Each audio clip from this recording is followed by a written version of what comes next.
Let's say you want to know what public safety is doing. There's a fire in your area, the cops are in your area, maybe there's a storm and you want to know what the plow trucks are up to. There's really only one thing you can do to monitor everything, and that's get yourself a scanner for your house. There's a couple different variations of scanners that you can get. You can get one that's handheld.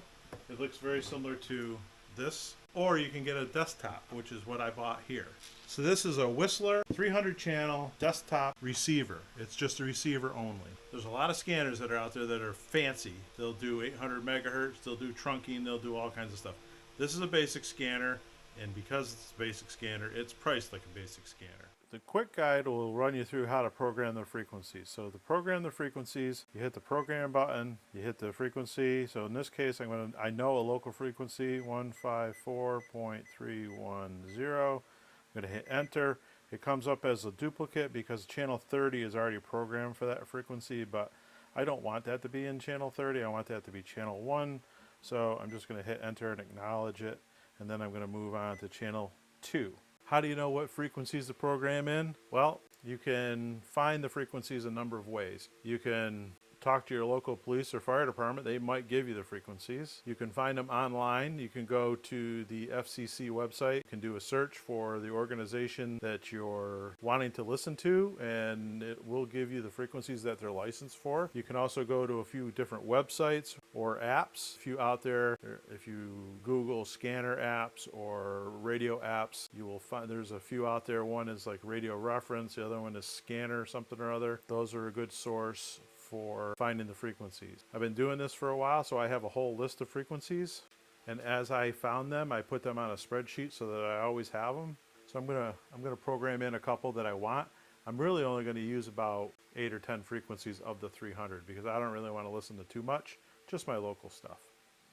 If the community you want to listen to or the organization you want to listen to is working on a repeater, there's an RX and a TX. Just like with GMRS frequencies, you've got the receive frequency and the transmit frequency. So RX is for receive, TX is for transmit. So I'm going to go ahead and add another frequency. So we're on channel 2 now. I'm going to hit program. I'm going to type in the receive frequency. So 152.9825.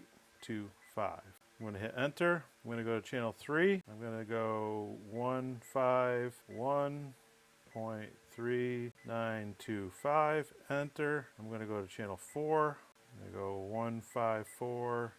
You can see I have another duplicate here, but we're just going to keep cruising along.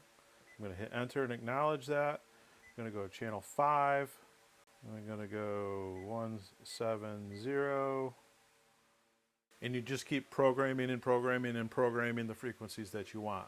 There's also a search feature that you can use for frequencies in your area. All right, I got all my local frequencies programmed in. I just wrote them on a pad. But this also has a search feature. And the search feature allows you to find all the local frequencies in your area. You can do this 2 ways. You can just turn this on, put it on scan, and let it run through. It's going to search all the frequencies that are already programmed in. Then what you can do is when you do find a frequency that you want to keep, there's a step process that you have to go through. So you have to hit enter and then enter the bank that you want it to be in, and then press enter to store the frequency, and that's pretty much it. So if you want to scan particular frequencies, so let's say we want to just scan for police and fire. We hit the police and fire button.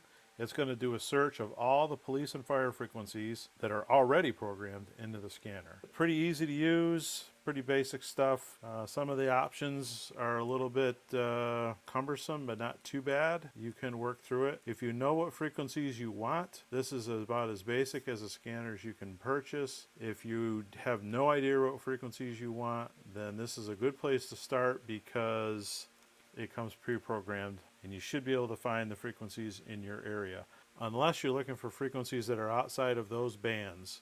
So this one will do up to 512 megahertz down to 29 megahertz. So there we go. We got one call coming in, and it's still on a search mode.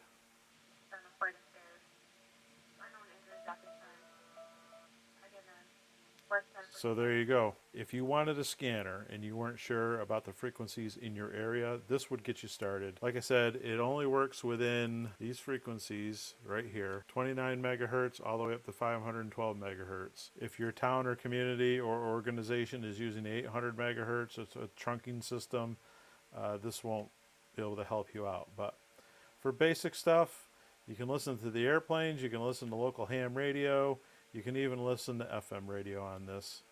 I just wanted a basic scanner for my house. I am only going to use those 11 channels, no more, no less. I don't want to listen to everything. It gets to be a little overbearing at times, especially if it's like a fringe frequency and you get a lot of static. I'm only listening to local stuff. I know all the frequencies. I programmed them in. This is a basic scanner that's going to work well for me for a very long time. It's an entry-level scanner. If you're interested, check out the link in the description below.